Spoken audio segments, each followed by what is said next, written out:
We're here doing a quick preview of the game this weekend. We're at the Pacifica Cup final. It's a big game. Jillaroos versus the Kiwi Ferns. With me, I have Sione Braxton. Sione, how are I'm good, brother. I'm good. All good. All good. you? We're just going to break down. So the game, it's another rematch. 2 weeks ago, the Jillaroos got up 14-0. It was a tie contest at one point. The positives of the Jillaroos, the first thing I'm going to mention is the middles. So they were just strong, they were relentless, had really good shift of the ball. They had a great understanding of getting to points. However, off the back of their good momentum, there just wasn't enough execution from the rest. But talking about the middles, yeah, really good at getting to points. They had a great understanding of how to set the rest of their backs up. But yeah, middles were pretty solid. Millie Elliott, what are your Yeah. thoughts on her? Yeah. She's good. She's gonna have to be big again for them. Again, if they want a good chance of winning, because I think she unlocks the keys to the halves. So if Mm. she plays well, she gets on the front foot. She does what Millie Elliott does. I think she's gonna have a big one, and she'll be close to getting man of the woman of the match if she plays well because she knows how to get to points. She knows how to get quick play the ball. And during like the last couple of like maybe 10, 15 minutes of the game on the last match they had, she showed a lot good footwork, late footwork, Mm. which is really nice to see. So I think that's going to come in handy in that those later minutes in the end of the halves, like closer to the end. Yeah, near the line, they just tried to get her on a crash ball, hitting her Mhm. over the line. It just wasn't working. Two, three times, she got held up. Really good defense, by the way, by Kiwi Ferns to do that. But I just don't think that's her player. Amber Hall, those are your type of players you want crashing over. You need to Yeah. use her in a different way. Another positive I had was Tamika Upton. She is the name that could break open a game. We know that there was first quarter of the game, she was pretty much silent, but it was only limited due to the fact that there was not much happening in attack. After the first quarter, she steps in, she says, "Give me the ball." First receiver was pretty much all hers for the rest of the game, and she was the reason why they scored two out of those three tries. So I think I Tamika think her Upton, timing's good. Her timing's good. Sorry, Rob, to cut you off. yeah, yeah, yeah. Timing's good. The way she injects Timing's great. I think she's got all of a a sudden she great just IQ, awareness. She's got a good feel of what's happening on the defensive side. Obviously, being a fullback, she has to be the orchestrator of organizing a defensive line, but her attack has gone to another level. We can see her IQ, understanding, what's happening in the defense. If there's late retreaters, are they flipping the middles? She's pressing the go button at the right times. But one of the tries that she scored, she just took the line on, and they were tiring out their middle. She gets the ball up against Georgia Hale, steps on her inside because she tracked too far, and then she just got him there, skinned him on that inside shoulder. But another try was because of me, Tamika Upton. She got an offload, had a good sense of what was happening with her ball runners, her middles, got a nice offload, took on 30, 40 meters, and that next play where Tiana Penitani hit that long ball, that was because of that awareness that she has around the ruck also. So, yeah, Tamika Upton, I think she needs to be a six. She deserves to be in charge. Um, and that leads me to start talking about the negatives. Take me through attacking shape. Like, I wasn't happy with the attacking shape from Australia. It just wasn't good um, enough at the highest level of the game. But what were your thoughts on their yeah. shape? I think it's very passive. I think they're getting quick platables, but they just got to get it to their strike plays. They're taking too many block plays to get it to them. If they can just get early ball to Benatani and Kelly, you Mm, can play off after that. Like there's going to be gaps everywhere, and then they can. I want them to play flat and fast after that. So Miliela gets a quick play the ball, two ball shift, 7-6 Kelly, 7-6 Benatani, and then they can play flat and fast with all their power plays where they've got the Kiwi Ferns retreating on the back foot. I think that was a real negative, not getting them early ball and their kicking game. Their kicking mm, game was not up to scratch. There was too many kicks that were no kicks that didn't put any pressure onto the Kiwi Ferns, and it didn't give their chasers any like they tried. I think a banana kick like twice or three times, like back on the inside, and I didn't like you could have either just put it up, attacking kick or punch a corner and get your kick chased down there. I think that's the way their halves have got to play this week is play that sort of game with their mm. kicking game, not just pulling willy nilly kicks. Like they might have practiced it, but I think after the first one, they saw it wasn't working. They got to put attacking kicks up or punch the corners. Mm. And I agree with you on the sense of attack. They were just very when they strike, like when they were in the strike zone, they just didn't give the two best centers in the game. Like you got Tiana Yeah. Penatani who can play 5'8" fullback or center. She just needs early ball. She had all the time in the world to blitz her centers, and their defense was leaky too, but we just didn't see enough control from Brigginshaw. I think Brigginshaw really needs to step up her game. She took on a few short sides and made decisions to go. Yeah, just when she took on the short sides, there was nothing happening. It just wasn't substantial enough. It was more of a uh, it was more of a low percentage play, whereas just sticking to your systems and making sure that you can try and get those repeat sets by just getting closer to the line off of good attacking shape. Brigginshaw, I think, will really need a big game to rectify what happened last week, both with the ball in hand and with her boot. And that brings me to the rotation system. So, what we've seen rotation wise, we've seen Brad Donald didn't put another hooker on the bench. He went starting devil half was Olivia Higgins. She did her role. But then we had her go off, Brigginshaw go to hooker, Benatani take herself out of centre and go to 5'8". And then there Mhm. was something going on with Jess So Surgeon. just Now, for yep. me, you need to keep your half in there. You Mhm. just that is the most crucial role that has to be played and needs to be consistent. You don't bring someone off to give some spark in the halves. There needs to be Yeah. a half who's taking control, finding some flow. I thought that rotation system was quite flawed. They only scored 14 points. They just They brought didn't Kelly find their Davis in. groove. Like I didn't understand why they didn't play her. Like she's one of the best nines in the comp, and she Mm, goes after it. She's got that spark in her. Like she can play 80, but if you tell her play 20 and give me just go flat out and up the tempo, man, she can do that. She's got a good enough pass. Like she's another hooker. There was no need to put, like you said, a half to spark something in the nine jersey where you bought her in to do that job. Let her do that job. I thought it was a big mistake. So I mm. hope she plays this week because she'll be good for the Jillaroos if she does play because I rate her a lot. I agree. She definitely has a lot of mongrel aggression, but that spark is what we Hmm. talk about. They really did lack.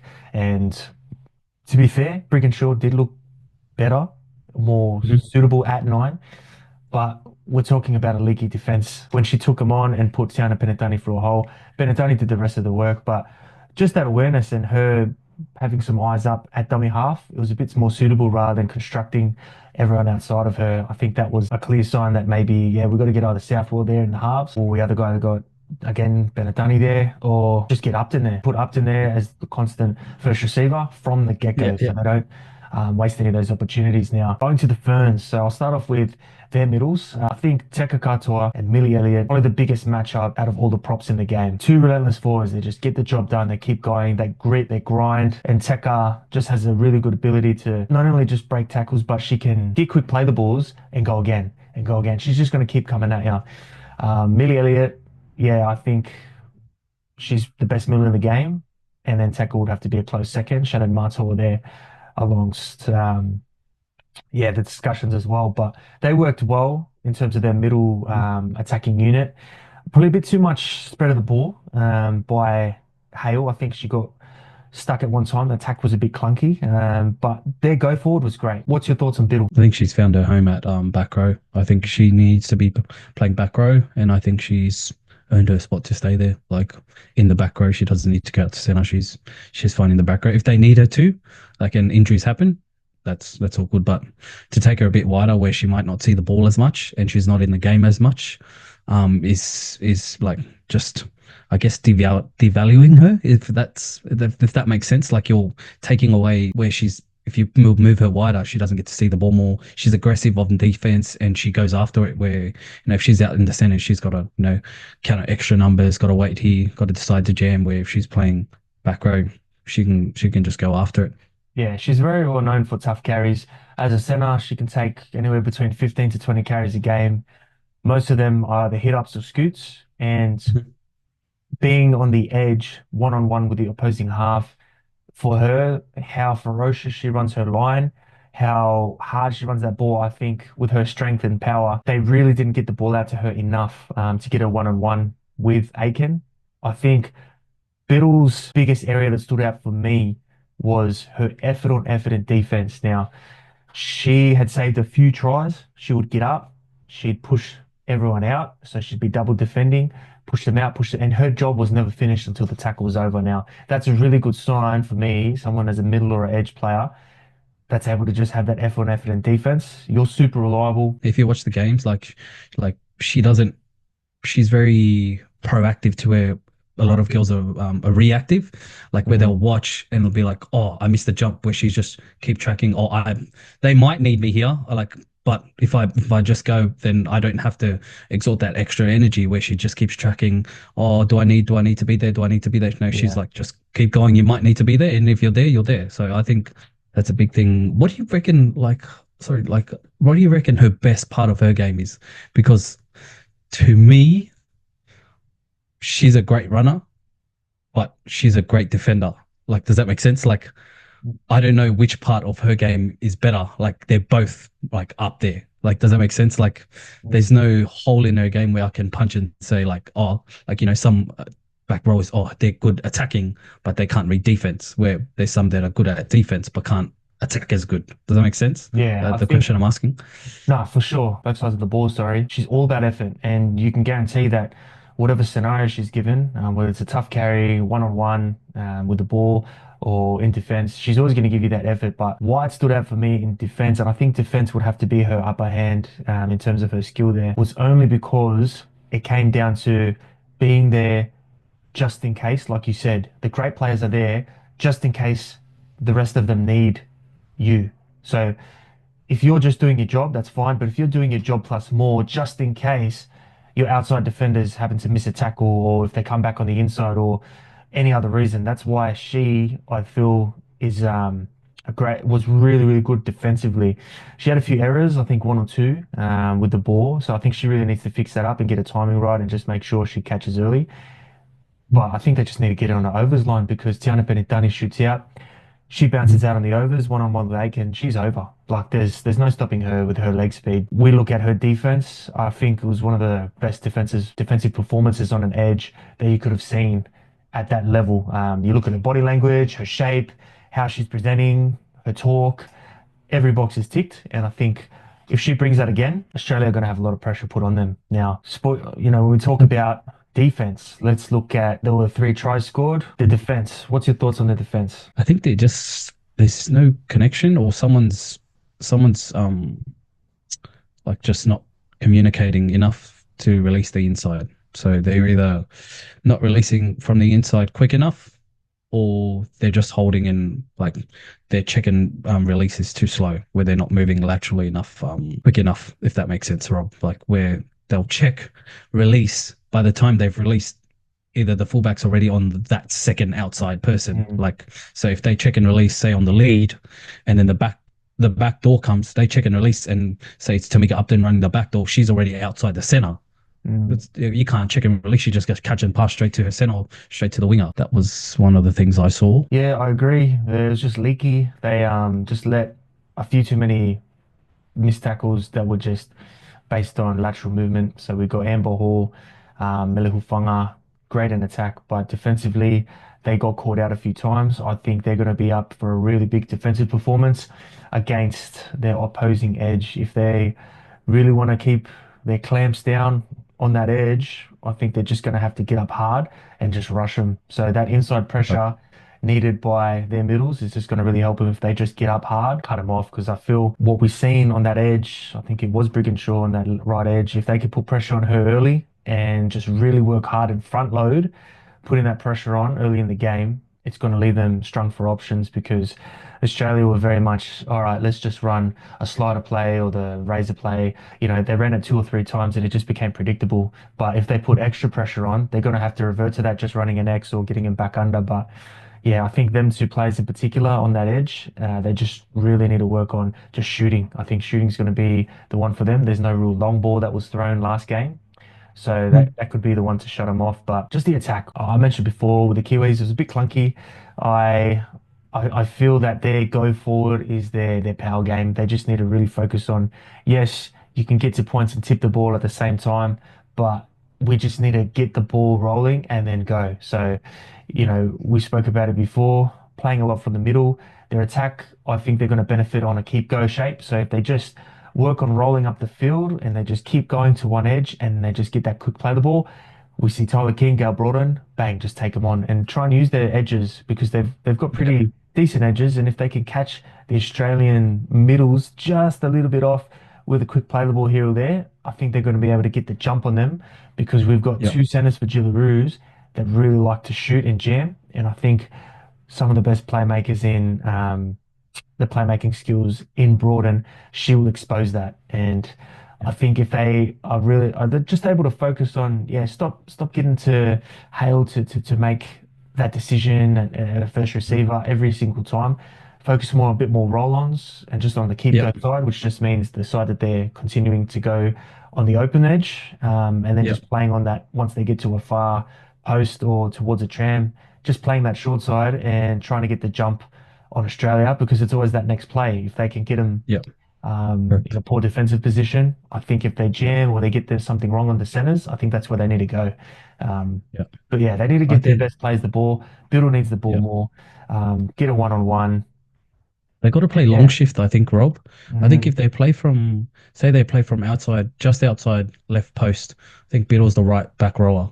If they go either, like, say, the block with, like a block with the way that Penrith run their shape, if they run that yeah, shape and then get and pull back deeper, I think they're still too flat. Watching the PNG game, they were still too flat, and they want to isolate Taran Aiken. If they can isolate Taran Aiken, catch one of the middles going to the short side, where the center has to get caught or the back row gets caught in marker, then they've got the three that you're talking about, say a 3-on-4, where they got a middle coming to the short side and doesn't know how to defend there.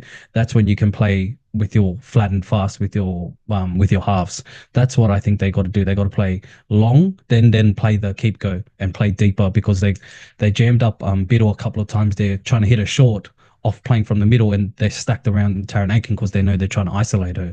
Or if you mm, play a longer shape means the spaces are a bit wider. So it usually goes maybe 4 meters, 4 meters, then opens up like from A. So if they open that up on the long shape, jam Biddle into Taran Aiken and give her some early mm, ball where she can isolate a one-on-one straight into her chest. A middle has to overreact and go to the short side, and then that center or the back row has to stay at marker for the two markers. Then they can play the keep go. Then you've got short, long, play flat and fast, and then you can get your centers into the game. mm. I agree. That's what. I definitely think the two halves linking up is going to be a good strength for them if they go for that long shape. The only thing that worries me is just at the back with Appy Nichols. We just saw a few fumbles of the ball, some slow releases. If she's going to be playing with a long shift at the back, if she's up to it, yes. Unless if we get Happy Nichols on the short side, get Tyler King on the open side, and then try and get Broaden at the back. She's probably one of the better ones to have as a ball player at the back. I think we can see, some variation there if we can get that long shift going. But again, I think if you're going to have that long shift, if Abby Nichols is up for it, I think we're on for some shape. Just in case we constantly focus and getting Aiken in, then eventually it's going to open up out wide for that second option. That's when you need to have Abby Nichols just running that clean line and getting herself into position out back nice and wide early. But yeah, definitely there's variations there. And I think they just need to be better than just playing, like we were saying before, just from the middle. Um, Because that's an easy split role. Like if you see, mm, everyone knows the middle split. It's a 5-5-2, yeah. one out the back of the fullback. If you're playing from the middle, like the fullback doesn't have to do much. She just counts. Oh, okay, there's two markers. I just got to count five. If five's on five, then you're playing from the middle always. You don't give yourself a chance to get like say a long four or a Mm, short six. Does that make sense? Like if you're playing from just outside the post, like you get more chance of getting a 7-3 split where they leave three on the short side where they should be four because it's a bigger space. Like that's the only thing I don't like about playing in the middle, and they don't have their mm, shape down pat where they have those runners running the shape. That's all. That's mm. the only reason why I don't like them playing from the middle. If we can get some fluidity with the ball, like if they're not gonna 67% or 68% with their completion rate against PNG, they really should have put them to bed like nice and early with their attack. Maybe we got to stop playing off of Gal Broad and maybe we should just figure out different ways where we can just get a quick play of the ball and just take them on flat and fast. I think that could be the go.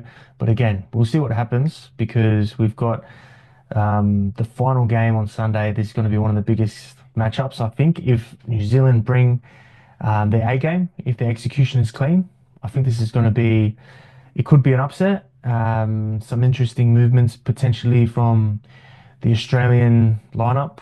We might see some changes, who knows, because we've seen Surges as a late inclusion the last couple of times. Davis is on the bench. There's going to be no movement for Brigginshaw. She's going to have to take over and be the powerful, dominant half. But yeah, I think it's going to be a good game. What's your tip? I'm going Jillaroos.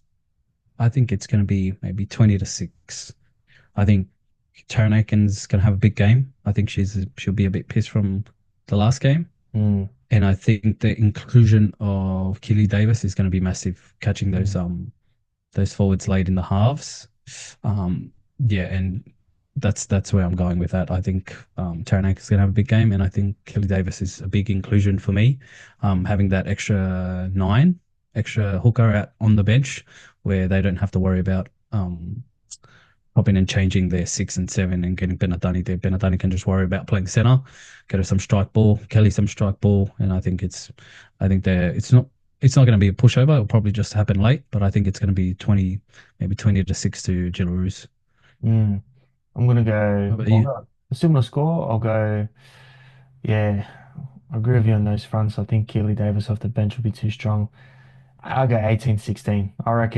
Okay. I reckon the Kiwis can put up some fight. I think they know their Yeah. execution as of late hasn't been of top Kiwi Fern quality, and I think they know that if they can bring better shape to the game, better execution, their roll on is going to get them on the front foot of the Jillaroos. So Gal Broughton, I expect a big game from her, taking more control like she did against the PNG Orchards.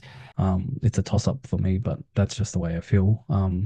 And I guess Biddle can't carry the whole team, so Yeah, she needs her team with her. So, yeah. um, If there's one yeah, player that's going to show up, it'll yeah, be yeah, it is Biddle. So, like, yeah. we probably don't have to worry about her, but she can't carry the whole team. Surely Yeah. not. If they all play like with that amount of intensity, I think we'll see the best come out of them. But I do think Australia for this game in the final, home game, Combank Stadium, I think they're just going to be too strong, um, edging them out. But I think Kiwi's going to make them earn it. I really think they're going to make them work for it. But yeah, so that's our preview, and we'll see how we go. The We'll catch preview, up. guys.